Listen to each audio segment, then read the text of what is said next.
And we're warming it up, and we're warming it up, and it's warm, and it's warm, and we're warming it up, and Sig stirring the butter, and we're warming it up, and we're dancing around because week 7 sucked. Not every game. Not every game was terrible in week 7, but Bills Jets 18-10 the final score, and I was like, "Come on, Buffalo! Come on, Buffalo! Come on, Buffalo!" As the Jets had the lead at halftime, but the Bills get the win, and they did it with Josh Allen going for 307 yards, no touchdowns, no INTs, but had 61 yards on the ground. Zach Moss was back; he rushed for 47 yards. Devin Singletary rushed for 29 yards. As that split continues, Moss with 3 for 25 as a receiver, Singletary with 2 for 18 as a receiver. So you see that go in there as well. Cole Beasley, 11 for 112 in this game. Stephon Diggs, 6 for 48. It's enough. PPR leagues, one of those floor type of games. Tyler Kroft, 4 for 64. Do they have a tight end? I thought Gabriel Davis was going to get in the end zone, huh? At the end, it's just a catch for 11 yards. So they kind of made us sweat. They made us think. They made us cuss. But the Bills get the win.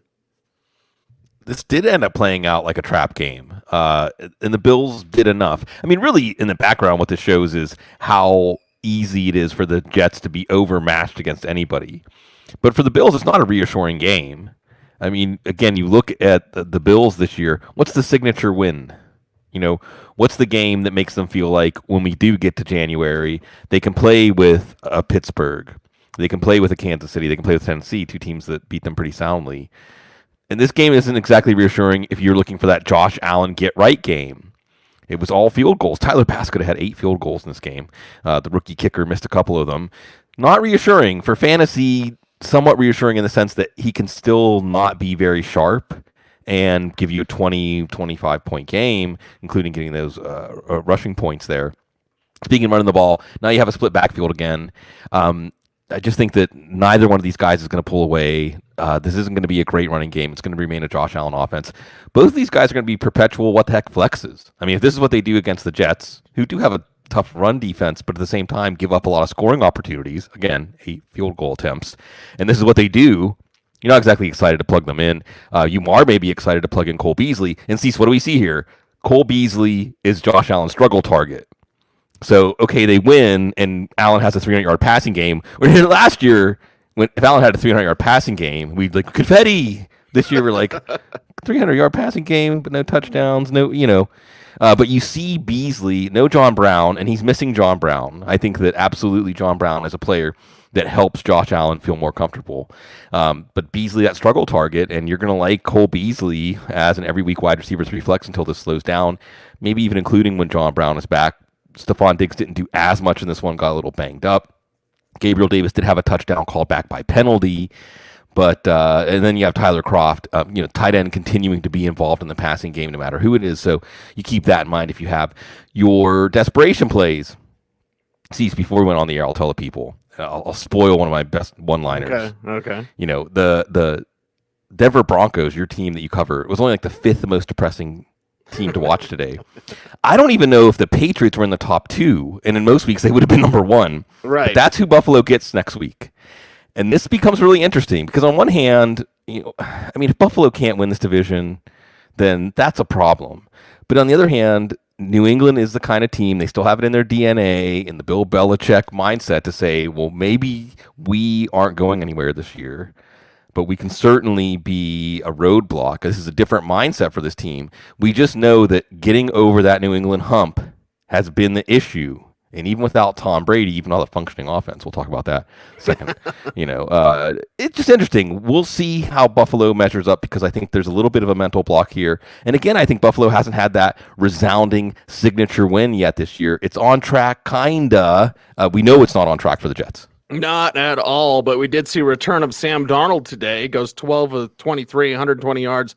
No touchdowns, 2 INTs, a stat line only Drew Lock would be envious of. Denzel Mims was out there, and dynasty-wise, I love Denzel Mims, love him. And went 4 for 42 on 7 targets, so I'll be looking forward to, charting his plays and seeing what he did. Braxton Berrios, 4 for 35. Rashad Perriman, 2 for 27. No Jamison Crowder, so no louder with Crowder. LaMichael Pirine gets a rushing touchdown, and Frank Gore gets 60 yards on the ground. That's about it. So the Mims things was interesting, Bloom, but this is... What's there to recap? We're talking fantasy football. You got nothing. Right. Frank Gore ran well. P. Ryan gets the vulture touchdown. They were up 10-0 at one point in this game, I think, because the Bills had that first field goal miss. Darnold's back, but yeah, this isn't a functioning. I think Gase gave up play calling. See, Gase could say it wasn't me. Well, it's not just him. We did see early on Brashad Perriman get a few catches, left the game with a concussion, so we'll have to watch Kansas City next week, by the way. So setting records, I think the early line was set at 21.5. So Denzel Mims, there's your bright spot. Quieter second half for this passing game in general, but if this is Mims' debut, then I'm looking forward to what we see from him going forward. Probably with a lot of garbage time, which, hey, that can work for a rookie receiver. That can be a thing. By the way, Bloom, you said Adam Gase was saying this. Yeah, wasn't me. Wasn't me. All right, Shaggy. Shabba ranks. Oh, wait, that was Shabby. Shaggy. Anyway, not too shabby. When we talk about our next game, some segues just bail my ass out. And YouTube just took our monetization away. Can't say any dirty words. Oh, my God. Not like we're all adults here. Browns and Bengals, 37-34, the final score. The Browns get that win. They do it with Baker the Babymaker, 297 yards, 5 touchdowns, 1 INTs, and Odell Beckham Jr. knocked out of this game. Was that hurt pride, or what exactly was hurt by Odell Beckham Jr.? Either way, he's out. In comes Rashard Higgins, goes 6 for 110. Talk about him on the waiver wire. Jarvis Landry, 5 for 48. And I thought at a certain time, Bloom, I was like, this is nothing but a tight end day. Because you had David Njoku, 2 for 20 and 1. Okay. Trade him, please. Get him to a place that will use him a little bit more. Harrison Bryant, 4 for 56 and 2 touchdowns here. And then, Donovan Peoples-Jones, he's kind of built like a tight end, 3 for 56 and a touchdown to seal the victory. Kareem Hunt had a receiving touchdown as well. I think I got all 5. Hunt with 76 yards on the ground as well. So the Browns had to fight a little bit more, but they kept up the fight at the end and won the game. A rematch and a much closer game than the first game. Remember, we saw everything worked for Cleveland on offense. That was with Nick Chubb. Everything worked in the passing game once Odell Beckham went out. And this game, this was a memorable Sunday. This was absolutely a Sunday that if you were watching it like most of us dudes drinking from the fire hose, you will always remember this one. This one will probably stand out from all 17 weeks. I mean, we'll see what the rest of the season has to hold. There was a juncture there, Cease, where we saw 3 games end in just nail-biting, heart-stopping fashion, and a few of them in some of the most improbable endings that you could have devised. So Beckham goes out. They fear it's a serious knee injury, actually. I don't think we're going to see Beckham again this year. And it was on an interception return, so that was just lame. In other words, Mayfield started slow. And Beckham going out, all of a sudden, now we have Jarvis Landry throwing some passes and catching some passes, but then you saw Hollywood Higgins getting worked in there, Harrison Bryant, Matt Waldman favorite, Donovan Peoples-Jones. Someone said on Twitter, that was the first big catch he made in his whole football career. Because remember, he was trying to catch passes from Shea Patterson. You see what he is able to do now. And Beckham goes out. I think there was a point when Mayfield had like 18 straight completions. Baker Mayfield. Some of this is Cincinnati's defense. Target Cincinnati's defense. Yes. Their pass defense especially. It's Tennessee, by the way, who gets them next week. But some of this is a 5-2 team. Jared, Cleveland fans out there, 5-2. And in this NFL, maybe you aren't in the class of Baltimore and Pittsburgh, but if you beat the teams you're supposed to beat, you can go to the playoffs and you can start to build something. Kevin Stefanski's building something. Baker Mayfield, I think, this is a game where this is what you're looking for, Cease. A lot of teams around the league, this is the thing.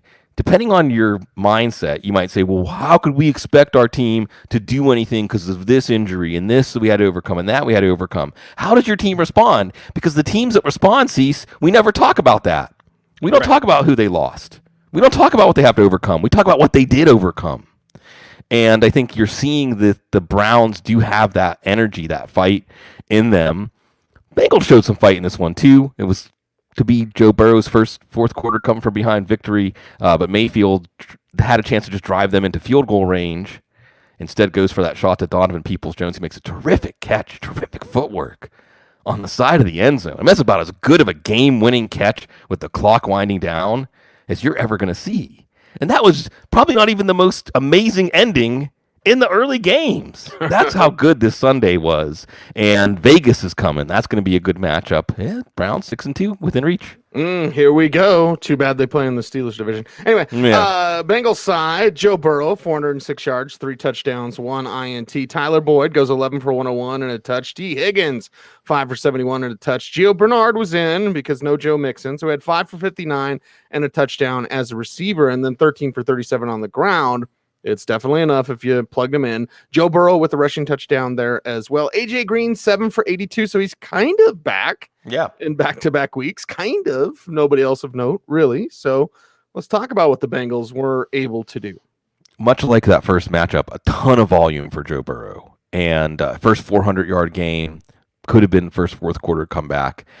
You know, there's some limitations to his game, at least as a deep passer. He got the Hail Mary all the way down there and at the end of the game, and it actually deflected right towards AJ Green. So there's a chance for an even more heart-stopping ending to this game. But Burrow, after not really having that big fantasy game that makes us think about plugging him in every week, now, yeah, you're going to think about plugging him in against Tennessee. He might even be on the waiver wire. Giovanni Bernard, you know what you're going to get. And until the end of this game, you were going to get that 12 points or 15 points. Then he scores the go-ahead touchdown. It's actually 4th down and short at the goal line. And they call the pass, like the 2 or 3. They call the pass to Bernard. It was dramatic. Bernard makes the catch. And it's still his backfield. We saw Tyler Boyd making some clutch catches, one right at the front of the goal line in a crowd. And he looked like more, not necessarily a number one receiver, but when Joe Burrow is going to throw the ball this many times, you know that Boyd's going to rack up those catches. And then there's A.J. Green. And see, what we're seeing is Matt Walden brought this up on the show Thursday night when we did some trade deadline talk, which is basically that A.J. Green as a big slot somewhere sounds good. Yeah. And he's reinventing his game, which is what the great ones do. And I suppose I deserve, some self-flatulations. Not flatulation. I can't get my composure after that. The point is, I'm going to say my penance to AJ Green for not expecting that. Even he did looked as an outside receiver, he did look washed in the first few games, but he's now reinvented himself as someone who can make those catches in close quarters, who can find a way to get that third down catch, old man game, and it's creating some fantasy value. And even T. Higgins in this game with all this volume, T. Higgins, who doesn't have old man game, he has big, young, strong man game. You saw it on his touchdown. Even Drew Sample, when there's this much volume, Drew Sample can be okay. And baby steps. This is a Cleveland team that has been good against bad teams, and the Bengals played them straight up and sees 5 lead-changing touchdowns in the fourth quarter. First time it's ever happened in NFL history. Isn't that great? That's what keeps us coming back, right? On any given day, you can see something you've never seen before. We saw a lot of things we never saw before today. Yeah, we're like Tyrone Biggums. You all got any more of that NFL Sunday action? That's right. Packers, Texans, and how would the Packers bounce back after getting humiliated last week? Big. It's Houston, 35-20. Bill O'Brien, the GM, did more damage than Bill O'Brien, the coach, and Bill O'Brien, the coach, sucked. So here we go. Packers, 35-20. Aaron Rodgers, he's dealing. 283, 4 touchdowns on the day. Devontae Adams, 13 for 196 and 2 touchdowns. Whew. All right. Malik Taylor, 2 for 6 and a touchdown. And Jay Sternberger, 1 for 3 and a touchdown. You thought it might be Robert Tonyan. No. 2 for 32 for Tonyan. And then no Aaron Jones in this one. So here comes Jamal Williams, friend of the program. 19 for 77 and 1 rushing touchdown for Jamal. 4 for 37. He'll be good somewhere else, Bloom. He's one of those guys we rarely talk about. But next year he'll be on a different team, and he'll be really good for somebody else. A.J. Dillon actually got some playing time and didn't look good. Shocker. Anyway, let's talk about these Packers and what they were able to do. Well, again, Cecil, we brought this up last week, and I think I'll be bringing it up every week in some way, shape, or form, that different opponents bring out different things in teams. And the Packers, in some of their games, barely broke a sweat before that game against Tampa. And not only were they sweating against Tampa, they were bleeding. They were dragging themselves off the field and just going home with their tail between their legs, or going to Houston. And against a team like Houston, well, they look like a team that things come easy to again. Things come easy to Aaron Rodgers. Everything looked easy in this game. Looked especially easy for Devontae Adams. Woe is you if you did a DFS lineup today without Devontae Adams. And bottom line is, when the matchup's Houston, err on the side of playing the players. And you got that hit with Devontae Adams. You got that hit with Aaron Rodgers. You got that hit with Jamal Williams. And no, A.J. Dillon wasn't a 50-50 committee. It wasn't anything like that. And Dillon, like you said, Cease, did not look that impressive on the touches he did get. Marcus Valdes-Scantling, just not necessary, not needed in this one because Devontae Adams was so open at will. Likewise with Big Bob Tunyon. Had a couple of catches, but they didn't need him. Jay Sternberger got the easy touchdown. So we had a lot of that today, too. There was a lot, Cease. There was a lot today that was like, fantasy football's stupid. Why do we care so much about who scores the touchdown and things like that? Right. By the way, also in this one, Bradley Roby, player used to cover, Cease, he goes out. So already it was bad for the Texans, all right? That was their best corner. Everything's on schedule for Green Bay. Look, we can see this is another thing where we bring up this topic, right? That a team is a good regular season team. And that means something in the NFL, especially because the intensity and the screws get tighter in the playoffs. And this is going to be a very good regular season Packers team. And by the way, there was also a comment here of Devontae Adams saying something like, well, Matt draws stuff up for us on Thursday and Friday, and it's just great when it works exactly the way it was drawn up. That's the Houston Texans defense, everybody. Exactly the way it was drawn up. I have a feeling that everything is going to work exactly the way it was drawn up against the Vikings this coming week. And then we move on to the Texans. Oh, there's the Texans. Yeah. And there's our guy, Jason. Go worry about that diabetes, kid. Let's talk about the Texans and Deshaun Watson. I still love watching Deshaun play. He's just so much fun. But 309, 2 touchdowns, no INTs, and they were getting some big hits on him. But as we saw in the national title game when Alabama was trying to hurt him on purpose, and he's tough, man, and I love that toughness coming through. Randall Cobb 8 for 95 in this one. Brandon Cook 7 for 60. We look at the 2 touchdowns that he tossed. Will Fuller 3 for 35 and a touch. David Johnson, 14 for 42 on the ground, and then 4 for 42 as a receiver and the other receiving touchdown. Duke Johnson will use him more. Well, 5 for 43. It kind of is using him more, but not enough, and the Texans fall short. This team is depressed. This team is very depressed. Watch Deshaun Watson. He said, poop sucks, honestly. He didn't say poop, though, when he asked him how he's doing, Just that frank. And Deshaun Watson is not that dude. J.J. Watt. Uh-oh. They asked J.J. Watt, how did Aaron Rodgers? He played very well today.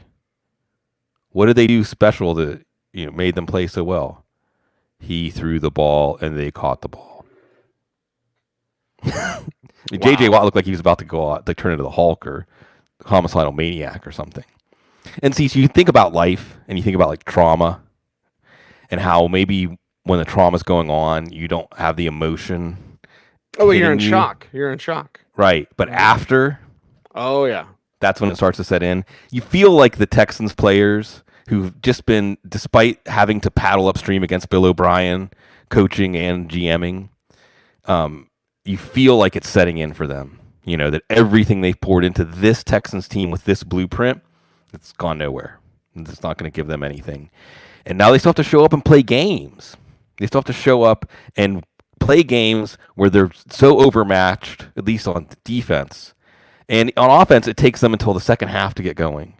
That worked last week against Tennessee. It gave us quite a game. But this week, it didn't come close. Yes, Deshaun Watson, this is good for his fantasy, the game scripts, but not good for his mood, his mental health. David Johnson gets a touchdown on an improvisation pass play, but the running game's just not getting going. Cobb and Cooks are your struggle targets here. So Cobb rack up those short catches. Cooks rack up those short catches. In PPR leagues, you're fine with what you're going to get. We're going to see more and more game scripts like this as the season goes on. Will Fuller at least got a garbage time touchdown, but you wonder about him because he's a player, I think, that is doing well when the offense is doing well. How often are we going to see that? Yes, by the way, as Sean Wines points out in the chat room, number 4. By the way, as of today, they'd be the number 4 pick. Wow. That's what Miami's going to get. Wow. Whatever that pick is going to be. And And then you had Darren Fells. Well, Darren Fells not doing anything for us, I guess, is a reminder that when you rely on these bad offenses or bad teams where their offenses have to dig out of holes, it doesn't always work out for you. So, for fantasy, there were some moderate hits here. But as this team goes into their bye, I think they're a picture of a team that just is ready to turn the page, and it's hard to do that within a season. It's hard to do that when you don't really have a leader. Is it the fire sale time? Yes. I mean, who will get traded? I think there's a long list of names of players that at least we wouldn't be surprised to hear traded. J.J. Watt. Yeah, well, and would it be like send him to the damn Bucks, right? I mean, we'll see. But I encourage everyone, check out the Deshaun Watson clips, check out the J.J. Watt clips, because it's emotion. And there's so much emotion that goes into this game, and we see it come out in the reactions after the plays and things like that. But that's just the tip of the iceberg. And you're seeing just this Texans team, like just reality setting in. And 1-6 is no fun reality to be in. Not at all. Cowboys and Washington. There's not a fun reality, huh? No. Yeesh. Okay. Well, let's go over this thing. 25-3 is the score. Washington gets the win over Dallas in a division only a mother could love. Andy Dalton was knocked out of this one, 9 for 19, 75 yards, no touchdowns, 1 INT. Here comes Ben DiNucci, right? You're coming from James Madison. And yes, Jason, he was at the Shrine game. So there you go. All right. He comes in, doesn't do anything. Zeke, 12 for 45 in this one. Okay. Amari Cooper, 7 for 80, which is enough. And he's about the only one because you started CeeDee Lamb. You got 5 targets, no catches. You started Michael Gallup. You got 2 targets, no catches. Zeke had a catch for 6 yards. I mean, this absolute disaster for Jerry Jones and company. Stop smiling, everybody. Stop smiling. Yeah, see, you do have your overlays for the video part of this for the people who don't tune in. Right. Show the Hindenburg. I mean, that's what that's where we are. That's where we are. Really. Yeah. This and the thing is, last week watching the Cowboys on Monday night was one of the more depressing games you'll watch from a team as far as an effort. As far as, again, reality setting in of where this team is without Dak Prescott. This was just the smoke didn't just come out from under the hood. The car caught fire and everyone ran out on fire and just stopped, dropped, and rolled. I mean, this is the kind of performance that is a true bottom out for a team. And for fantasy, it felt that way. Dak Prescott missed. Oh, so missed. I mean, we had no idea how much he was doing to keep this team competitive. Andy Dalton throws behind Ezekiel Elliott in the red zone. It's an interception. That gets things going, really. And then Dalton takes that. It was a dirty hit from John Bostic. I won't be surprised if he's suspended. And you saw concern. So you still see that, even from the Washington players. You saw concern. Because, Andy Dalton, he might not be that good anymore or was never that great to begin with, but he's still laying it out there for this team, even though with this offensive line, it just wasn't happening. And then you get to Ben DiNucci. And see, this is one of those record moments, like you're probably wondering how I got here while Washington is like sandwiching him, right. Maybe it's Philadelphia next week. The sad thing is that this team is still technically a contender in this division, but you saw Amari Cooper, the only one that bailed out. And I guess we'll keep going with Amari Cooper. Next week he'll have to face Darius Slay, but we'll have to keep going with Ezekiel Elliott just because it's too depressing to not put him in your lineup. But now our expectations for this whole offense, they went from being maybe the best fantasy offense in the league to the worst in about 2 weeks. Oh my God, there's the Jets. Okay, maybe the worst in the NFC. You get it, though. You see how quickly things can change. And a couple of things come out of this one. One is, Mike McCarthy said, his research showed that if you get 4 divisional wins, you can probably win the division. This is what you paid for, Jerry. This is what you hired. Why deep research has shown this. And DeMarcus Lawrence, and look, we already had players talking anonymously saying these coaches aren't teaching us anything. They're not making any adjustments in the game. We know what it means when players are saying that stuff to the media. Right. Right. And DeMarcus Lawrence just comes right out and says, we don't believe in ourselves. We don't have anybody keeping our spirits up here. We have it in us to be a better team than this. That's coaching. That's culture. That's the energy, the atmosphere in the building. And you could see it. You could see it by the way the Cowboys played. They're discouraged. There's such a thing as losing before you ever take the field. That is the Dallas Cowboys right now, going up against your division-leading Philadelphia Eagles next week. Here we go. Sean bringing up Blake Bortles. I think he's still on the Broncos roster. Yeah. I don't know. It's been so many moves. But as our guy Chris says, that's right. Finally, week 7, it's coming. It's coming. And it happens against the Cowboys and Antonio Gibson's breakout game. And he's the one to get excited about here. Now, Terry McLaurin still did 7 for 90 in a touch. Fine. Logan Thomas, 4 for 60 in a touch. Great. Making some tough catches as well. But Antonio Gibson, 20 for 128 and 1 touchdown. And what you see, Bloom, is a nuance with Gibson as a runner that we just kind of had to anticipate because he didn't really have that many carries. But you saw him, anticipating where holes would open up, setting things up, using shoulders. Linebackers are taught to look for shoulders. So he's using his shoulders to kind of fool defenders as they're peeking in the backfield. Before he even gets the handoff, he's doing these things, Bloom. It's very nuanced for a young runner who's not really a running back yet. 24 for 128 and a touchdown. Kyle Allen, 2 touchdowns, as I mentioned, 194 yards passing. And they get the win mostly in the second half where they just took the foot off the gas. Cease. They've beaten Philadelphia. Washington has. I mean, they control their own destiny, basically. I think so. They can win. I mean, this is a team that still has some strengths on the defensive line, some budding stars, Terry McLaurin and Antonio Gibson. And some of this stands for just play everybody against Dallas, right? So play Boston Scott. Yes, play Boston Scott. Yes, play Travis Fulgham. Let's just get this all out of the way. Maybe even play Richard Rodgers. Yes, play Carson Wentz. Play everybody against the Cowboys defense. Mike Nolan's got to be fired. At the very least, Mike Nolan's got to be fired, right? Because the Cowboys are one of those situations where someone needs to be held accountable. There needs to be some sort of counterbalance shift of energy to say, we're not just going to let this set in. We're going to try to do it differently in some way. But Washington now got some momentum. Kyle Allen, again, they can make the Cowboys, they can make Kyle Allen look pretty good. Terry McLaurin, it could have been a lot bigger day if the Cowboys had just kept up in this game. Antonio Gibson, similarly, right away you saw him getting chunk gains. His touchdown was very easy against them. And like Cease described, he's evolving. And we always want to put in development for these tremendous athletes who maybe don't have refined skills, but we get ahead of ourselves projecting that. I think Gibson's showing we didn't get ahead of ourselves projecting that. I think that we've got something really good here. I think Washington has scouted him correctly. They were right to spend the pick on him, even though it seemed like a luxury pick. Remember, at the time they spent the pick on him, they had Darius Geis. Maybe they knew more about Darius Geis than we did. They still had Adrian Peterson. Yeah. Bryce Love. Logan Thomas making some plays. Logan Thomas coming into his own. Right. So, Washington, they're a contender going into their bye. And that's just the kind of weird season it is. But at the same time, for Kyle Allen, this is him establishing himself. I mean, Cease, just Kyle Allen's performance for the second half of the year.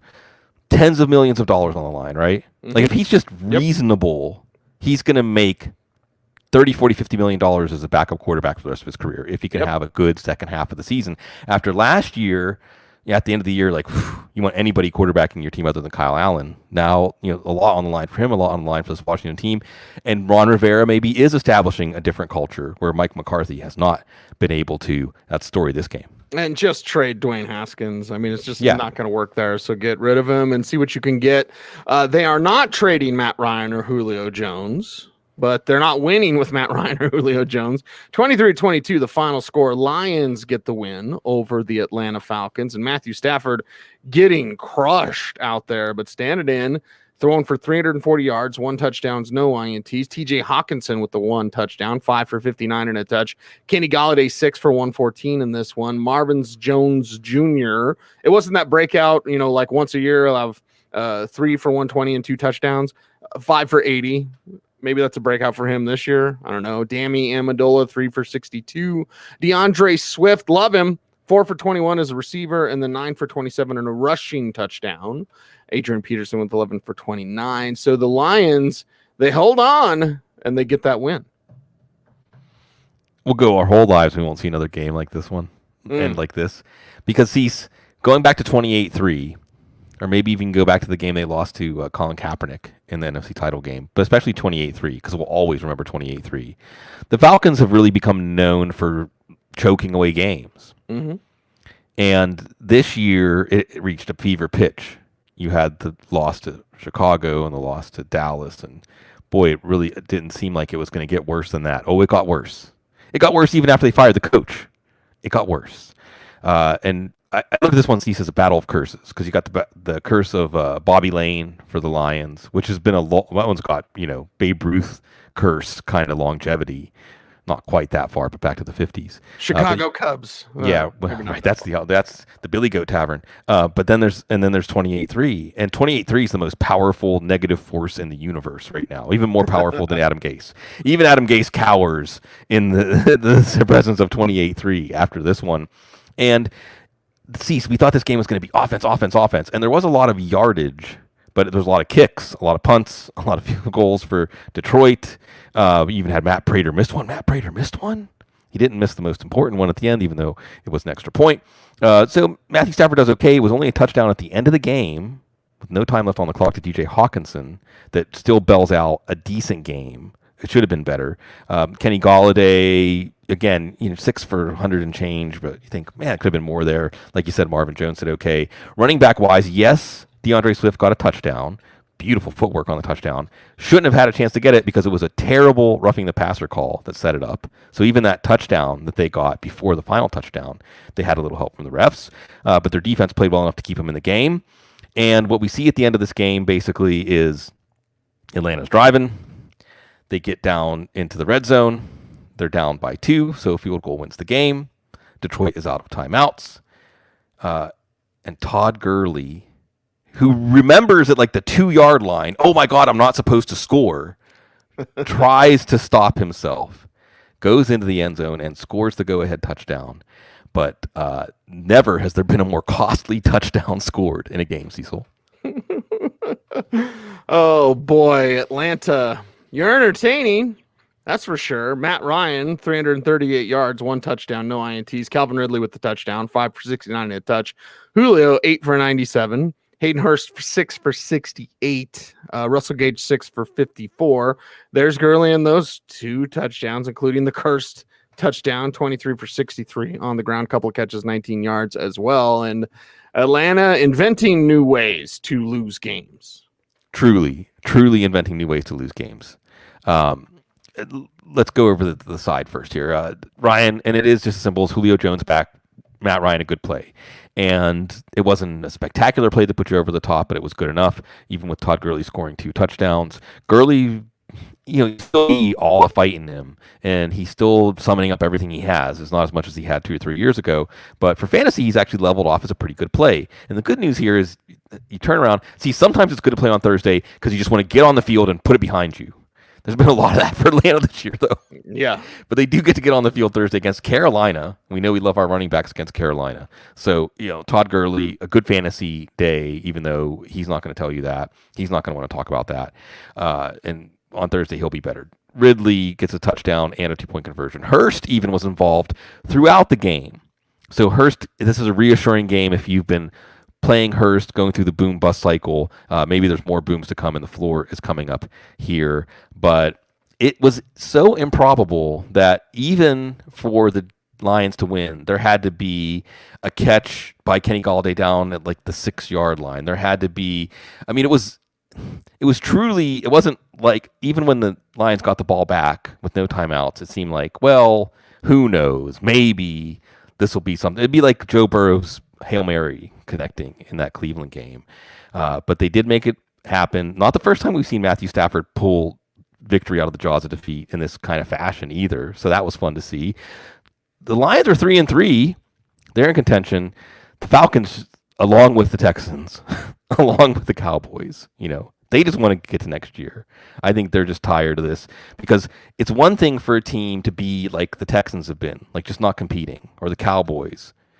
But the Falcons are outplaying teams. Yep. They're outplaying teams that, the Bears are 5-1.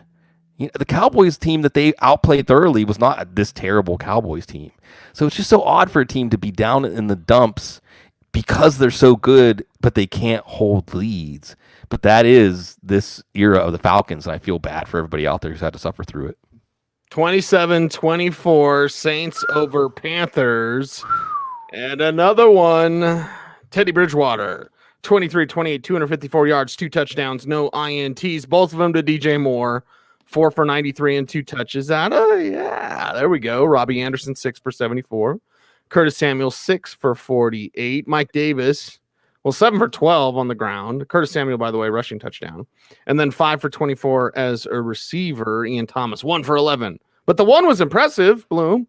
It was just one, but it was a tough catch. Just not much there. And no win there for Carolina, who, saw some wins without McCaffrey and now are just seeing losses. So everyone's like, can they get McCaffrey back, please? Yeah, and they're still a contender. I mean, I come out of this game saying the Panthers are legit.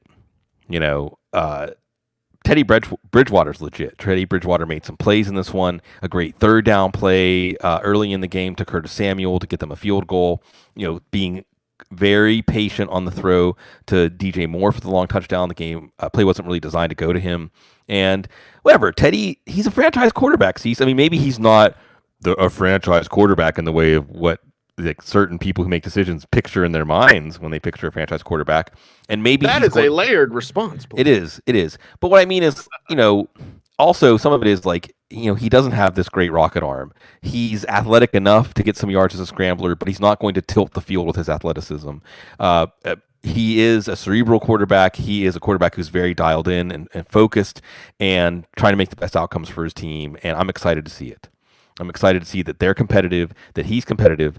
And in this game, they opted to go with Joey Sly kicking a 65-yard field goal to tie with just about 3 minutes left. And it was about a yard short. So, I mean, it was right there. I mean, they played the Saints basically straight up in the Superdome. So no reason to hang your head in shame there. Yes, DJ Moore got 2 touchdowns. One was basically a busted coverage. One was one where the Saints just put in a half-hearted tackling effort on one of those little toss it into your tummy and run out to the sideline, see if you can get it in.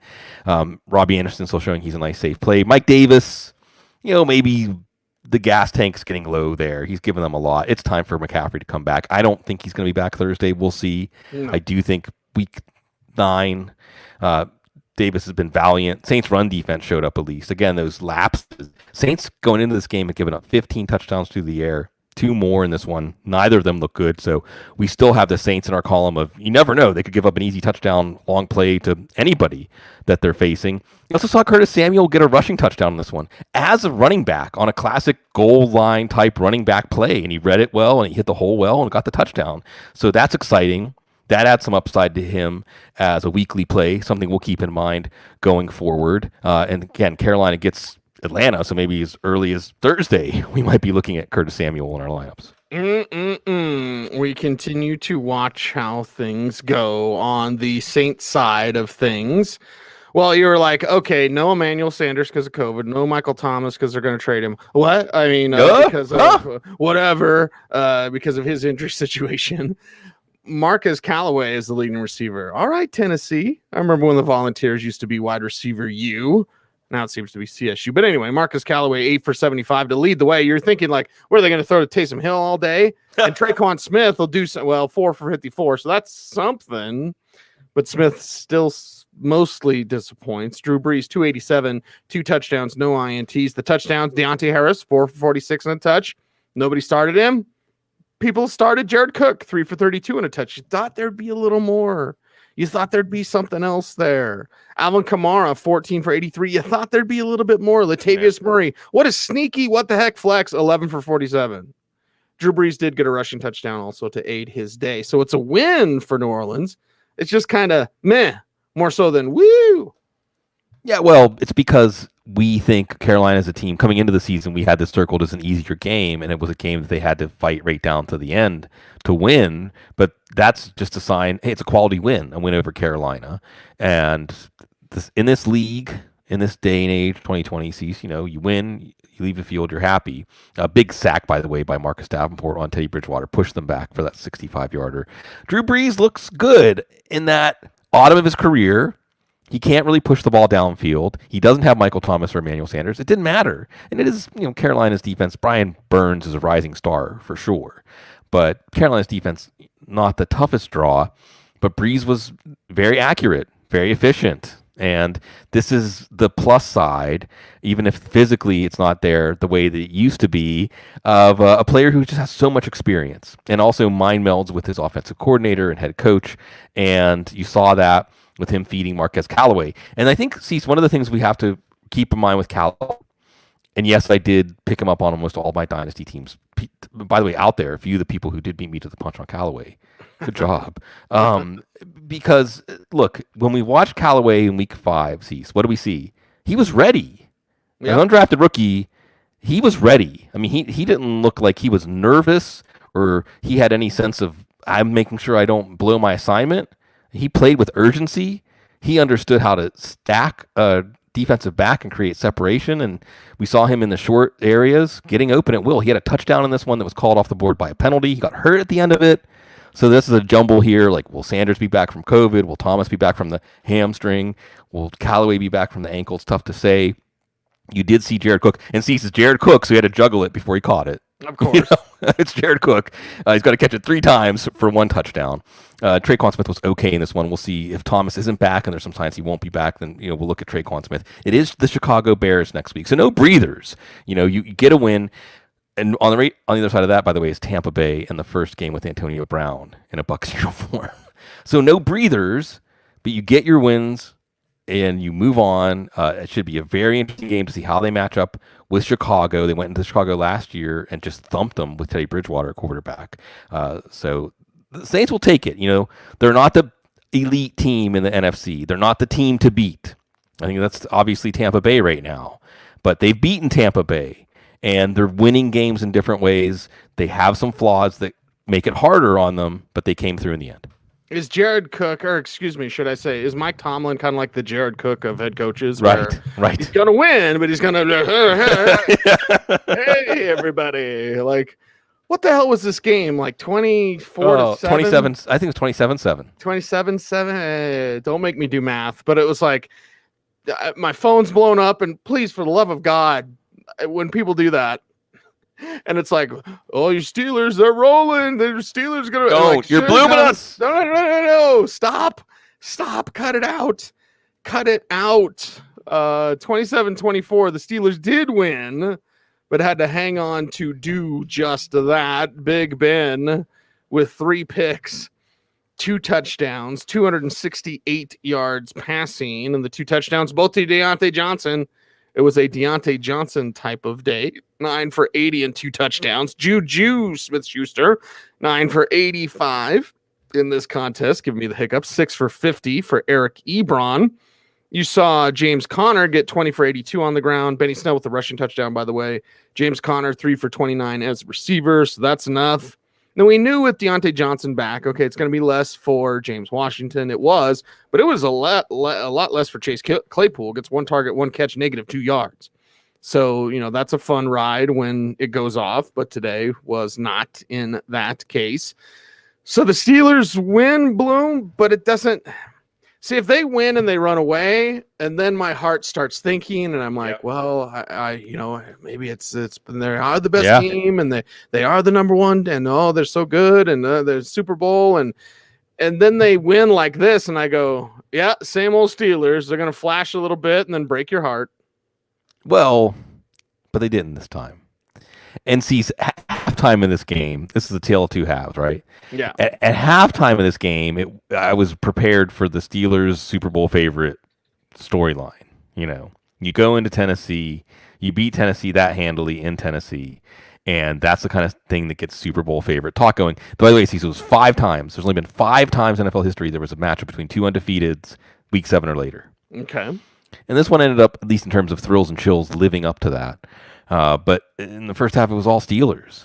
And the offense was tremendous. And this is going to stand for players against Tennessee next week at Cincinnati. Cease with 3 minutes left in the second half. Titans, I think, had 2 possessions. I mean, that's how you win, and that's how you just strangle the life out of a team. Yeah. And it's Mike Tomlin, man. It's Mike Tomlin because everything was working in the passing game. Because you see now, if you can get Johnson and Juju and Claypool and Washington sprinkled in there, Ebron, then it's really tough to stop this passing game, especially if you're Tennessee with Tennessee's personnel. So from a fantasy standpoint here, what you also see is Tennessee zone defense. So maybe that's not as good for Chase Claypool. A little better for Ebron. Very good for Juju Smith-Schuster. And Ben Roethlisberger did an excellent job when he was throwing the ball well, and he did get it back together for that last drive of the game. He did an excellent job until the last throw. Just taking what the defense gave him. Remember, it was Todd Haley who I think really got this in Ben's head.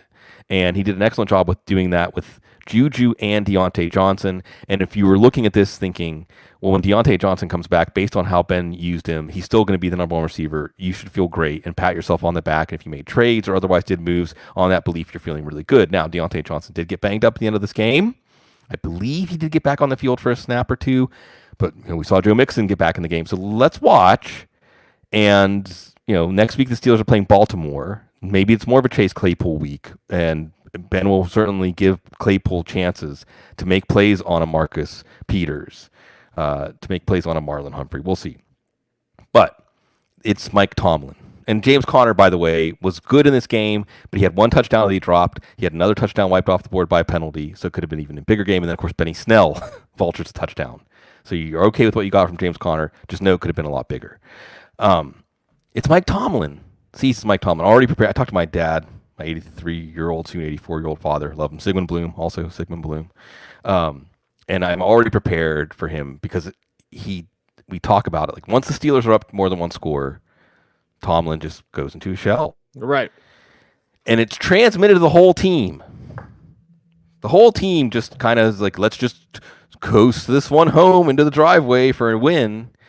And for Tennessee, I mean, you might as well like call their mom a name or something, You might as well like spit on them, like do that thing that makes somebody say, "Oh no, not today." And that's what happened. The Steelers did get it together on the final drive until Ben Roethlisberger threw yet another interception.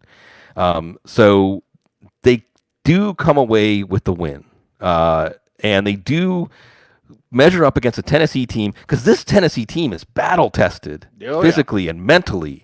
So when you beat them on their home field, that's still something to be proud of. But again, Cecil, it just stands for this idea that the Steelers have not come close to, except when they play the Browns, realizing the ideal form that this team can take. They better be ready to do that against Baltimore next week. Yeah, Tennessee can beat you up and they can run the ball with Derrick Henry even when they're down. 20 for 75 and a rushing touchdown for the big man, A.J. Brown. Speaking of fun to watch, he's just one of those players, like just throw him the ball. 6 for 153 and a touchdown. The big 73-yarder to help out his day. Corey Davis was back, goes 6 for 35 and a touch. Sounds about right. You had him in as a flex or what the heck flex. Adam Humphries, 1 for 19. Jonnu Smith, 1 for 9. Ouch. The Ouchtown population, you, bro. If you started Jonnu Smith, Ryan Tannehill, 220, and those 2 touchdowns. So Tennessee charged back and falls short in the end. Yes. And it was a Stephen Gostkowski miss at the end that, was makeable. And Ben Roethlisberger had that same amused, relieved look that he had going all the way back to Mike Vanderjagt when Ben Roethlisberger's tackle saved the team. Yeah. This time it was really a intentional grounding penalty on Ryan Tannehill because it literally looked like the Titans were going to go down and score, and that was the heartbreak that was coming, Cecil, right? I mean, if you and I were watching that game together on the final Titans drive, we'd say, this is over. The Titans are going to score. Because the Steelers' defense, which looks... Well, I don't want to say the Steelers' defense looked good in the first half. They just barely had to play in the first half. But in the second half, you see them give up that long touchdown to A.J. Brown. They did contain Derrick Henry. Derrick Henry got a touchdown on this one, but they did contain him in a way that you expected them to. And... Wow. I mean, Ryan Tannehill, you have to give credit because you can tell this team really doesn't feel like they ever are out of a game, no matter who the opponent is, no matter what the situation is. And it just reminds me, Cease, of how if we look back to the Texans, by the way, in this ultimate depression they're at now, it starts with being up, was it 24-0 against Kansas City and not even being up at halftime? The Titans could come out and go 24-0 up on Kansas City, be down 28-24 at halftime, but they would not decide, whoa, this just isn't our day. This is a very mentally tough Tennessee team. It's the kind of stuff that gives you a chance to go to the Super Bowl and win a Super Bowl. And you saw A.J. Brown and his incredible physical talent. What you didn't see was Johnny Smith factor into this one. You didn't see Adam Humphries factor into this one. Corey Davis was okay on short stuff. But you wonder now with everybody intact finally in the passing game, maybe Johnny's not 100% healthy. I don't know. He didn't have an injury designation coming into the game. But at this point, how's this passing game going to coalesce against easier defenses like Cincinnati next week? And then how does that open up more things for Derrick Henry? So if you're Tennessee, it's a loss, but you still feel good. And the thing is, remember, this team played on Tuesday against Buffalo, the previous Tuesday, and beat them thoroughly. Then they come in last week and they have that epic marathon game against the Texans, which they win. And then they have to play now a third game in 12 days against the Pittsburgh freaking Steelers. And it would have been really easy for the team to just say, let's just rest. The Steelers are the better team today. They did not. And they could have, should have, would have won this one. We may see these two teams play again. And if we do, I can't wait to see it. Yeah, and I don't feel good about the rematch. So let's take a live look at Tom Brady watching the Patriots highlights. He's ready. Tommy Brady and those Buccaneers, they keep rolling. 45-20, the final score of the Las Vegas Raiders. Tommy with 4 touchdowns, 369 yards passing. Scotty Miller goes 6 for 109 and a touch. Chris Godwin 9 for 88 and a touch and a spectacular touchdown grab. Gronk spikes his way to 5 for 62 and 1 touchdown. And Tyler Johnson 2 for 4 and 1 touchdown. Mike Evans 2 for 37. You saw Leonard Fournette lead the way on the ground, 11 for 50, also 6 for 47 as a receiver. Ronald Jones 13 for 34 and 1 touchdown and a catch for 2 yards. By the way, Brady had a rushing touchdown. And then you think, dropping 45, throwing 4, rushing for 1, and they get Antonio Brown? Exactly. Okay. That's exactly, that's the first note I have down. And they get Antonio Brown. You know, at least it gives the season form and function as part of an overarching plot. You know, last year the overarching plot was about New England. This year it's about Tampa Bay. They're building a new Death Star, Cecil. And wow, it exploded the Death Star, the other Death Star in Las Vegas today. Brady looks great. He's so dialed in on those crossing routes. Wow. We talk about windows. I think I talked about skylights once, something like that, like dropping it in over the coverage into the outstretched waiting hands of his receivers. That was easy. And it's that Tom Brady hyper accuracy that sets up great run after catch opportunities also. So, okay, Mike Evans. It's going to be hard, Cease. I mean, next week they play the Giants. Play Mike Evans, right? I mean, if he doesn't do it against them without Antonio Brown, when are we going to play Mike Evans again? We are going to keep playing Chris Godwin. We are going to keep playing Rob Gronkowski. This looked like Rob Gronkowski that we fell in love with on the football field. He snatched that ball out of the air on the touchdown like he was the tractor beam on a flying saucer, and nothing was going to escape his grip. And Brady knew just where to locate it, so it looked easy, a very difficult play looking easy. That was this offense. Give some credit to the offense, say Las Vegas, maybe not a defense that is going to put up much resistance. Again, they get Cleveland next week.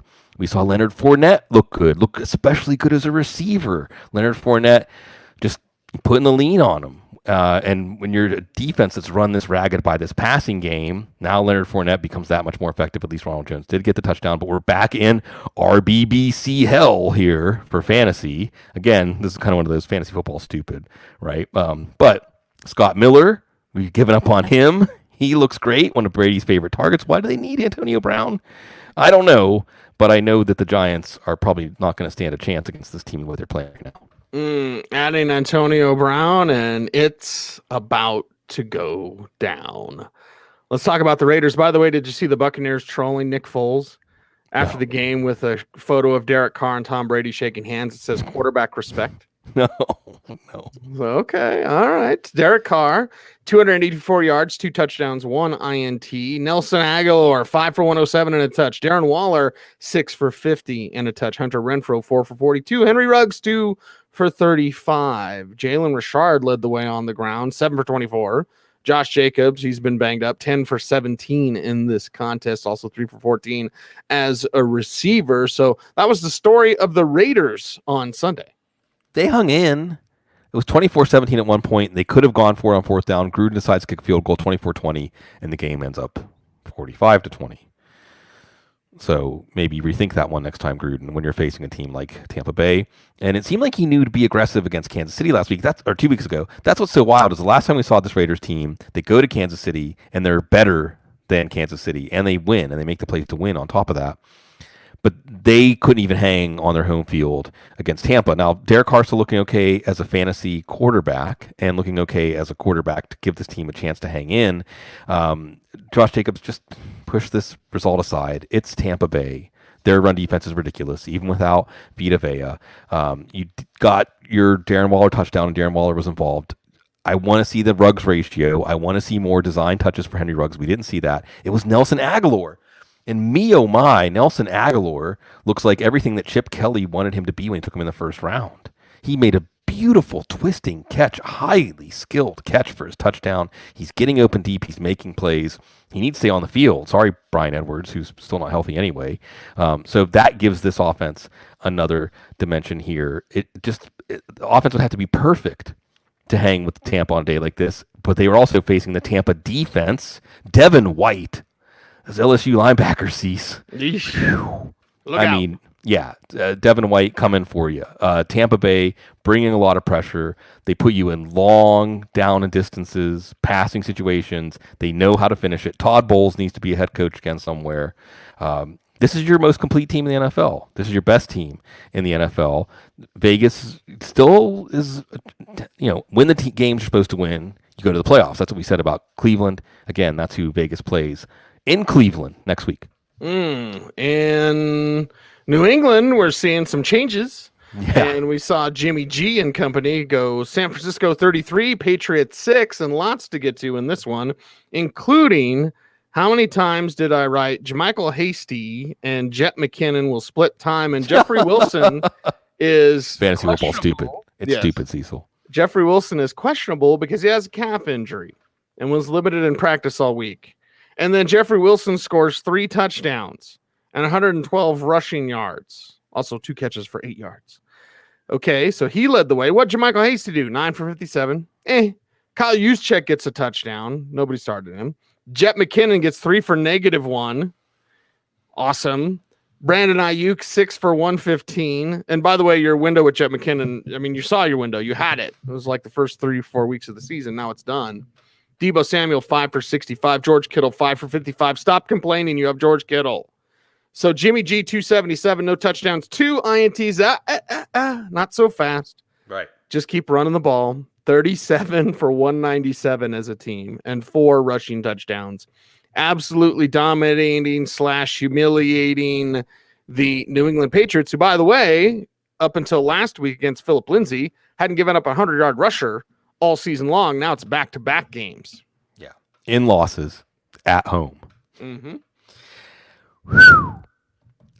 There's a lot of stuff in this game to unpack. A lot of stuff. And I know it's good in some ways that the 4 o'clock games, 4 o'clock Eastern starts, weren't incredible nail-biting endings. Because I don't know if any of us had any adrenaline left in our bodies after the first set of games. But still intrigue here to pull apart. Because let's remember, 2 weeks ago, the Miami Dolphins went into San Francisco, Santa Clara to be exact, and just humiliated, devastated, dominated this San Francisco team. We were wondering who was going to start the next game for the 49ers at quarterback because they pulled Jimmy Garoppolo to basically save his psyche in that game. They faced their division rival Rams. I think Kyle Shanahan really outcoached Sean McVay in that game more than anything else. But you thought, okay, Belichick, Belichick's going to have some stuff up his sleeve. Belichick, if you got Jimmy Garoppolo, who's not really passing downfield, Belichick's going to be able to do something with that. You don't have your number one running back, even though it's a good running game. Belichick's going to find some ways to trip you up. No, I forget who was on Twitter, Cease, that said, not a good day for folks who said it was Belichick, not Brady. Mm-hmm. This is something that New England fans aren't used to. This is something that Belichick's not used to. This is something that Patriots players aren't used to. Losing a game like this. I forget we're ranked in all-time losses for Belichick at home. I think Denver was the last team to lead them by like 20-plus points at halftime 8-9 years ago, and they won that game. That is, the Patriots came back and won that game. They had no hope of coming back and winning this one. Right. And as you said, it was the running game. And the San Francisco could do that to teams. They did it to the Green Bay Packers in the NFC title game last year. But New England's not a defense that usually you get them in the submission hold. That's not something we're used to. Even this year, the New England defense wasn't that defense. Anyway, Garoppolo, yes, the 2 interceptions, made some throws, really nice throw downfield to Brandon Ayuk, but I'm still not necessarily saying everything's good. It's all going to be okay for Garoppolo. And yeah, like you said, Cease, Hasty McKinnon, we were looking at this all week, Hasty or McKinnon. It was neither. It was Jeff Wilson, who looked good, and I don't know why. This is crazy, because if you go into the game, you say, Kyle Shanahan's going to treat Jeff Wilson like he's Ezekiel Elliott. Why? What? But then he looks like Ezekiel Elliott. But then he goes out there and he gets 3 touchdowns. He looks good as a receiver. He looks good as a runner. It's Jeff Wilson's breakout game. University of North Texas being green, everybody. And then he has a high ankle sprain. You do see Hasty get more work after that and look good. But how can we trust Kyle Shanahan now? As Sean Goglin says, Tevin Coleman's going to come back maybe next week, maybe the week after. Yeah. So what do we get out of this? I don't know what Kyle Shanahan's going to do with his backfield. He probably will be right, even if I'm thinking he's wrong. And that was that. We were set up to say, how much do you pay for Jeff Wilson on the waiver wire this week? Because not many people picked him up. And now with a high ankle sprain, probably not. At least that's what the team fears. Again, Pat's defense. I'm getting ahead of myself. Bail. Right? Eject. You're just reevaluating them as a matchup in this one because these outside corners, right? I think Brandon Ayuk maybe even dunked on them. These corners are supposed to be the strength of this defense. And Debo had a good game, and Ayuk had a good game. Debo left with a hamstring, by the way. So Ayuk, by the way, it's San Francisco, Seattle. Those 2 games were just scintillating last year. That's who San Francisco gets to measure up. So they get to feel good. And yeah, Kittle gets like 5 for 55. And that's just when the offense is clicking in the second half, they don't need to stay in attack mode. That's just what happens. So we'll see. San Francisco has a couple of wins to build on, some good momentum. And we'll have a wild and woolly game next week. But I think it's pretty clear there's only one of these 2 teams that has a chance to go to the playoffs this year. Well, and the Patriots receivers suck. So when they get down, there's just a turtle on your back. Yeah. You're not going to be able to run the ball when you're down. And what's this thing? 23-3 at halftime? Like, you're done. You're toast. The quarterback is toast. Well, yeah. Cam Newton toast this week, 3 picks. Bench for Jarrett Stidham, who comes in and throws a pick. Sounds about right. Damian Harris had 58 yards on the ground on 10 carries. Jacoby Myers is your best receiver, 4 for 60 today. Like, stop throwing to Rex Burkhead and Demir Bird and Julian Edelman's a million years old and Ryan Izzo. Hey, our man Dalton Keene got in there. All right. I like seeing that. Like seeing Dalton had a little bit of a neck thing. And there's one of Chatfield's last games, by the way, Bloom. That's Big E and his family with Liam. So Dalton Keene on the field for that game, on the field for this game. So I guess that makes me happy talking about Dalton. Yeah. But it doesn't make me happy talking about the Patriots, who stink. No, it doesn't make me happy. And this is one of the worst offenses in the league last year, and they're still one of the worst offenses in the league. And that's just basically the way to sum this up. You're not starting anybody from this offense, including Cam Newton. Cam Newton was a liability in fantasy.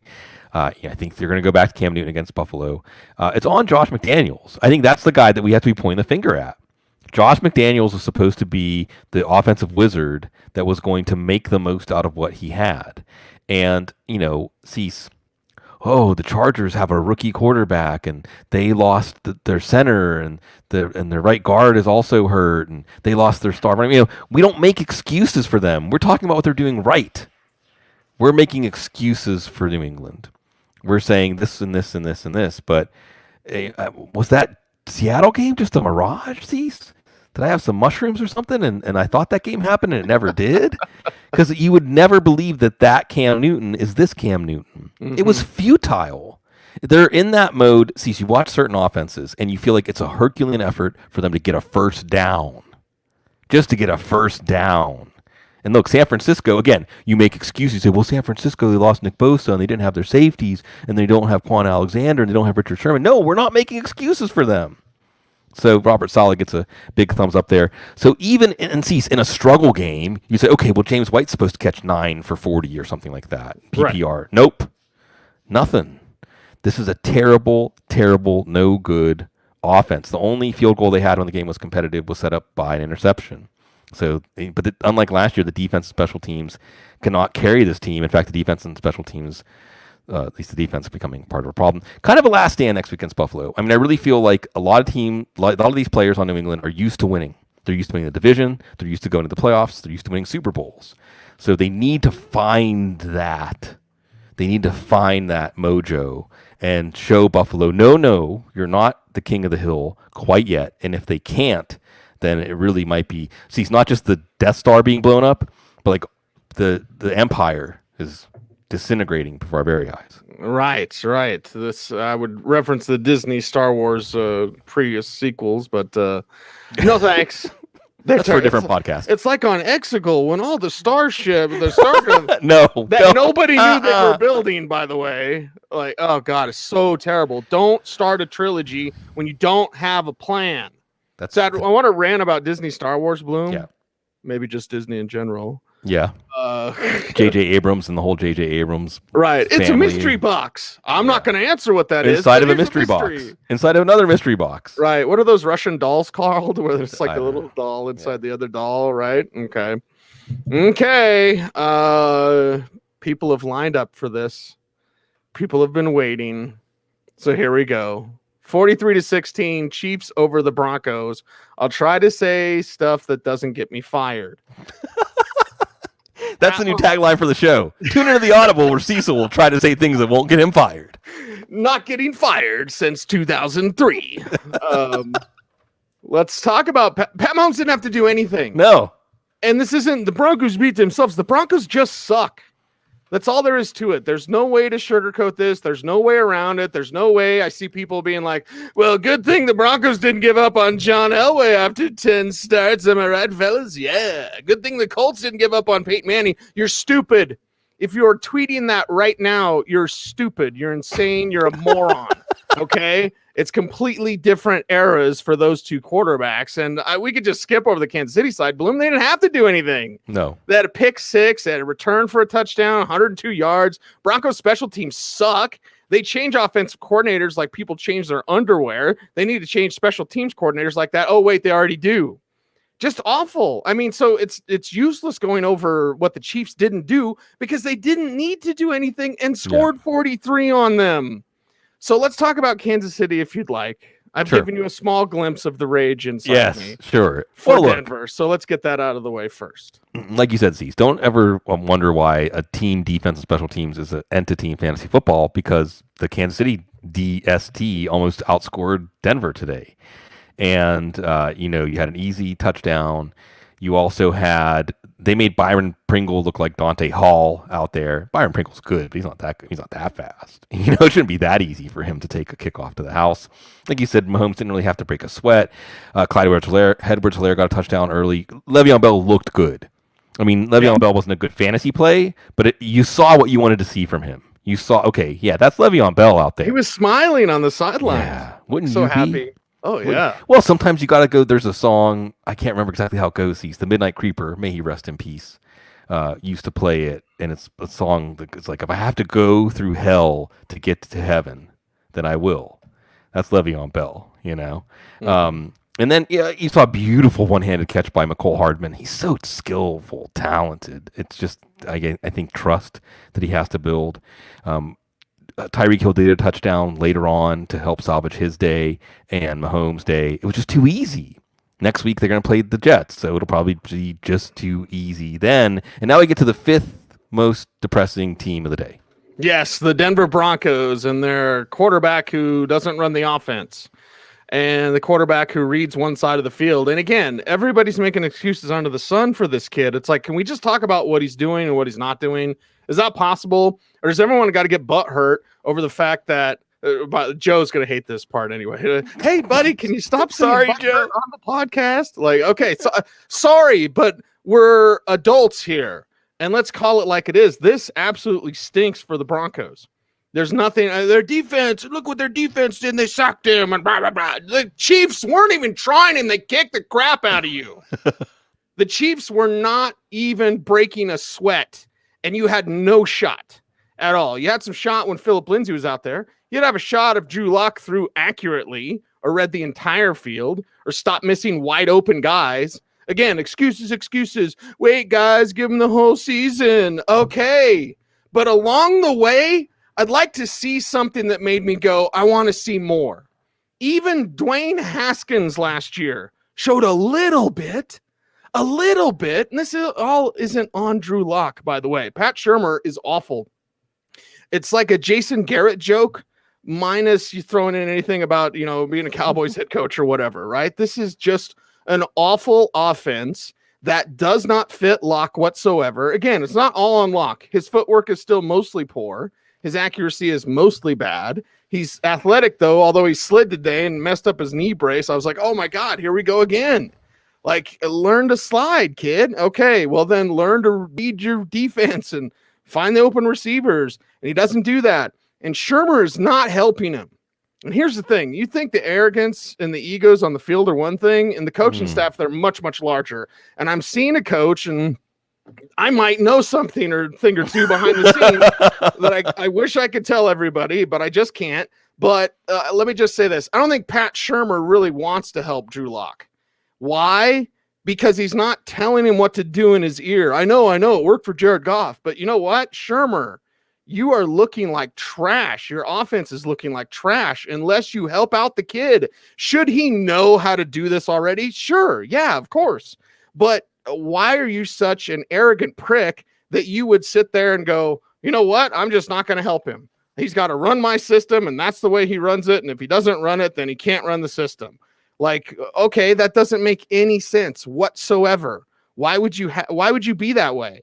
Why would you set up your quarterback for failure when all this team wants to do is see if Drew Lock can be the guy? So Drew Lock is not showing what he needs to show, but Pat Shurmur isn't helping him. And I apologize for the arrogant prick comment, Blue. Anyway, sorry. This is what's fun about listening to the show live, everybody. Yes. What do you? I mean, how can I follow that, Cecil? It's not going to come together for this offense. Remember how excited we were? Oh, Hamler and Judy and Albert O and then Sutton and all. No, it's not going to come together. And I mean, in some ways, you almost envy the teams like Houston and Atlanta and the Jets probably that are in Jacksonville probably. I don't know. Jacksonville's organization is probably going to stay the course. But the teams are going to be blown up because at least you're going to get a fresh start. I don't know how fresh of a start Denver's going to get, but it's clear that they've kind of come to the end of the road here. And maybe the end road with Drew Lock, although, again, setting him up to fail is a good way to put it. And you draft a guy, his strengths, weaknesses. You try to put him in situations to succeed. Phillip Lindsay's going to see whether he's in a situation to or not. He's also going to get a concussion. Melvin Gordon on the pitch back on the flea flicker. He did get a touchdown somehow. Melvin Gordon getting these touchdowns not necessarily looking good. Then there's Alberto Bunam. And yes, we've been leading up to this for a while. Yes, it's not good for Noah Fant, who may or may not be 100%. But Alberto is, and he's maybe the best fantasy threat in this pass offense, which isn't great. Chargers are coming to town. And, talk about teams going in different directions. Teams that have things figured out and things not figured out. We'll see how they compare to each other next week. But again, Denver just couldn't compete. Didn't belong on the same field with the Chiefs. Right. Just, you have to have some innovation in your coaching staff. Yeah, this is the way we've always done it. Yeah. No. It doesn't work. And how many rings do you have? Oh, none. Anyway. I'm gonna get a phone call. 39-29. They don't listen to the Audible. You're fine. Remember the Jay Cutler thing? I'll tell the story behind the scenes. Jay Cutler thing. He had injured his leg, and I had a player. I had a player text me. I remember this. Knowing our luck, he's out for the season. So I said that on the Audible. Somebody texts in to Mike and Sandy in the morning show on the Fan, which is one of the largest. Obviously, I work for the Fan. It's one of the largest sports stations in the country. And so Mike and Sandy, and this is back before podcasts were podcasts. So Mike and Sandy were like, I have no idea what podcasts are. But Cecil said, Jay Cutler's out for the year. My phone was blowing up. This is how long ago it was blowing. Mm-hmm. I still worked at the machine shop. Mm-hmm. So my phone's blowing up. I'm like trying to run machinery and it's Monday or whatever. And it's the program director who's like, hey, did you say Jay Cutler's out for the year on your podcast or whatever that is? And I was like, no. I said I had a player text me and say, no, on our luck, he's probably out for the year. And I said, why? And he said, well, I had the Broncos call me. And they're telling me we're in the doctor's office with him right now. How does he know?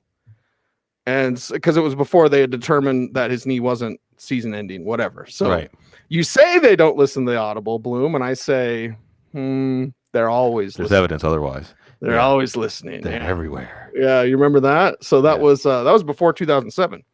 Because I stopped working the machine shop. I've done football full time since 2007. Praise the Lord. Praise the Lord. Thank God. So there you go. Jaguars and Chargers. I'll dust off my machining skills. You're right.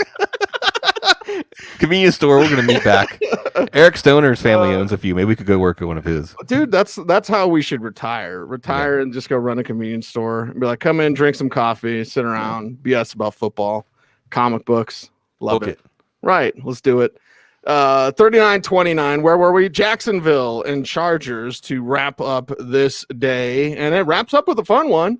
Gardner Minshew, he's plucky. 173, 2 touchdowns, no INTs.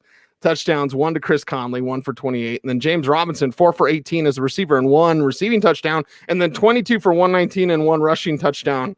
Magnifique. Mwah.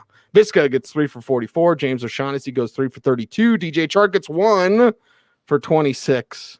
And that was it for Jacksonville. Couldn't do much, although they did put up a little bit of a fight in the first half.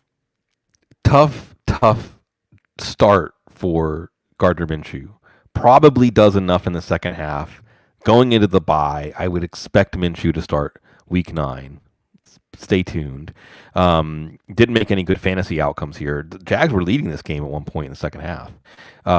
Didn't make any good fantasy outcomes in the passing game. Spreading it around, there's not much there to begin with when Minshew's not playing that well, and there wasn't garbage time. So, what is Gardner Minshew for fantasy if there's not garbage time because the Jags are actually competitive? Some modest production there. It was, James Robinson. And as soon as we're ready, it's almost like James Robinson could feel the mass consciousness in fantasy saying, like, really, are we still going to keep playing him? Jacksonville's offense is going belly up. And, oh, boy. He said, no. I've still got a lot to say about my career, about helping your fantasy teams, about keeping this team competitive. He had an excellent game against the Chargers. And, we still see the Chargers. We'll see them go against Denver next week, so maybe not next week, although maybe it'll be better for the running game. This isn't a team. So this isn't Houston. This isn't Dallas. This isn't Denver. This isn't New England. This isn't one of the teams that just went into the bye, dragging themselves to the bye with no pride, with no competitiveness. But at the same time, this is still a team that's not going anywhere and is absentee ownership. I think that isn't really committed to them going somewhere. And this is just really measured up against a team that it's exciting. Cease, when was the last time we could say it's exciting to be a fan of the Los Angeles Chargers? Could we ever say that at all? Yeah, it has been so absolutely long, but it's there now because of Justin Herbert. And they've had guys for years. Keenan Allen's exciting to watch. Austin Eckler, when he's healthy, is exciting to watch. And just think, Bloom, like we're talking, and they get Antonio Reed. Antonio Brown. One day they'll get Austin Eckler back. Yeah. Just think of that then. I mean, my God. And so Justin Herbert's out here slinging it. He's reading the full field. He knows how to slide. Yeah. He has an offensive coordinator that likes him. He's known as a heady quarterback. I'm not talking about anybody in specific except for Justin Herbert. Leslie Mark, 27 to 43, 347 yards, 3 touchdowns, no INTs. Keenan Allen, 10 for 125. Jalen Guyton, there's that speed, 2 for 84 and a touch. Virgil Green gets a touchdown. And Donald Parham, 1 for 22 and a touchdown there as well. That accounts for all the 3 touchdowns. Justin Jackson gets 5 for 43 as a receiver. Also 5 for 12 as a rusher. Justin Herbert, by the way, rushing touchdown. Joshua Kelly, 12 for 29. So really nothing here from the running backs. Right. Because Herbert's your leading rusher. And they're, again, Bloom, the dirty secret is it's all about fit. If you're going to have a young quarterback and you're going to saddle him with he's your guy, he's the expectations, then you find an offensive coordinator who is not a stubborn. I've already said too many things. Yes. Yeah. So this is fun. It's fun to watch Herbert. It's fun to watch the Chargers. Shane Steichen, the guy. And obviously Anthony Lynn trusts Steichen because I don't think Anthony Lynn wanted an AFL-style offense, an AFL-style quarterback, a vertical passing game. But that's what they have, and it's beautiful. And after last week when the Detroit running back scored 3 times, you thought this is going to be a good game for Justin Jackson and Joshua Kelly. Not so much in the running game. Each of them did catch 5 passes, so in PPR leagues they salvaged something.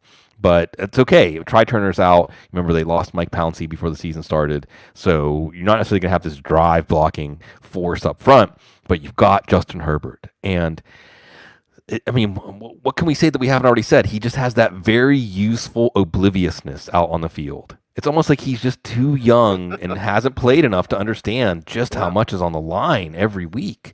And it comes so naturally to him.